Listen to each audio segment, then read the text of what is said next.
Hi guys, back to my channel homemade agriculture. আজকে আপনাদেরকে দেখাচ্ছি খুব সুন্দর একটা ফুলের বাগান। এটা দেখানোর একটাই কারণ, আপনারা ফুল চাষ করেন কিন্তু ফুল ঠিক মতো ফোটে না, একসঙ্গে ফোটে না। আর ফুল বাগান একসঙ্গে না ফুটলে সুন্দরভাবে দেখায় না। এই হচ্ছে ডালিয়া ফুল।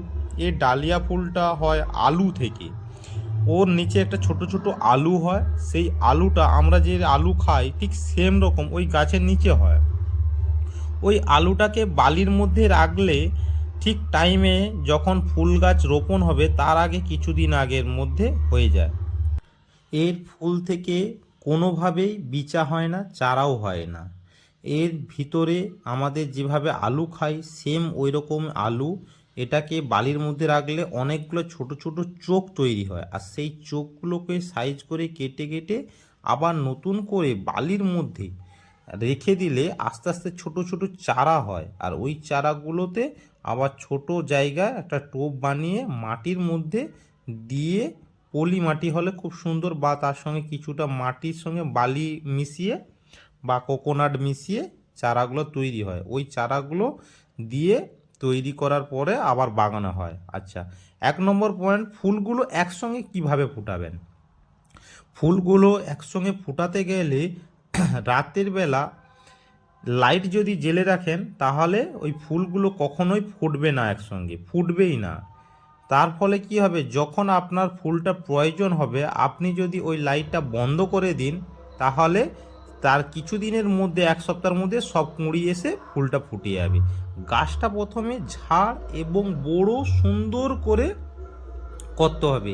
একটা জিনিস লক্ষ্য করবেন, তোমরা যদি করো একটা গাছে ফুল হয়ে মারা যায়, কিন্তু বড় বড় নার্সারিতে একটা একটা গাছ টোপের মধ্যে খুব সুন্দর ঝাড়, একটা গাছের মধ্যে কমসে কম 25-30টা করে গাছ হয়, গাছে ফুল হয়। সেই গাছে ফুলটা হওয়া কারণ তোমরা ভাবো যে এই গাছের জাত আলাদা বা এটা সিস্টেম আলাদা, কিন্তু না, এর মধ্যে ট্রিটমেন্টটা আলাদাভাবে তৈরি করা হয়। আমি সুরজিৎ আপনার সঙ্গে রয়েছি আজ কিছু কিছু ফুল বাগান বা এগ্রিকালচারে বিভিন্ন নলেজ দেওয়ার জন্য। একটা লাইক এবং সাবস্ক্রাইব করে দেবেন, কারণ এই ভিডিওগুলো আরও কিছু কিছু এক্সট্রা ভালো ভিডিও প্রত্যেকটা দেব যাতে আপনাদের কাছে পৌঁছে যায় এবং কিছু কিছু চাষের ক্ষেত্রে নলেজ হয়। পার্সোনালভাবেও আপনি যখন চাষ করবেন, কিছু জিনিস চাষ করতে গেলে সর্বপ্রথম নলেজ হওয়া দরকার।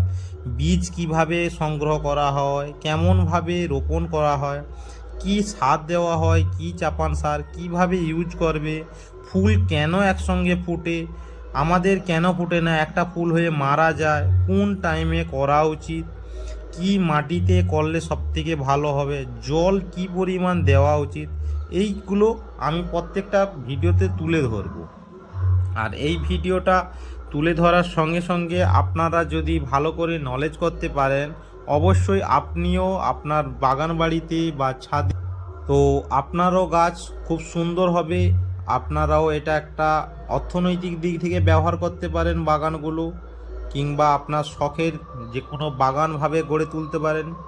কৃষি থেকে যে প্রফিট হয় না এমন নয়, কারণ মানুষ প্রসেসগুলো ঠিক জানে না। আর সবথেকে বড় ব্যাপার হচ্ছে, একটা কোম্পানি যেমন সব কিছু কিনে এনে আবার নতুন করে তৈরি করে রিপ্রোডাক্ট তৈরি করে, ঠিক একটা কৃষিও সেম। আপনি বীজা আনবেন, জল দেবেন, সার দেবেন, দিয়ে আবার আপনিও একটা প্রোডাক্ট বানাচ্ছেন। তো একটাই কথা বলবো, আপনাদেরকে আরও এক্সট্রা ভালো ভালো ভিডিও দেব, কিছু নলেজ শেয়ার করব আপনাকে। 20 বছরে আমার এক্সপিরিয়েন্স নলেজ আপনার সঙ্গে শেয়ার করব। একটা সাবস্ক্রাইব করে রাখবেন এবং মন্তব্য কিছু থাকলে লিখে যাবেন।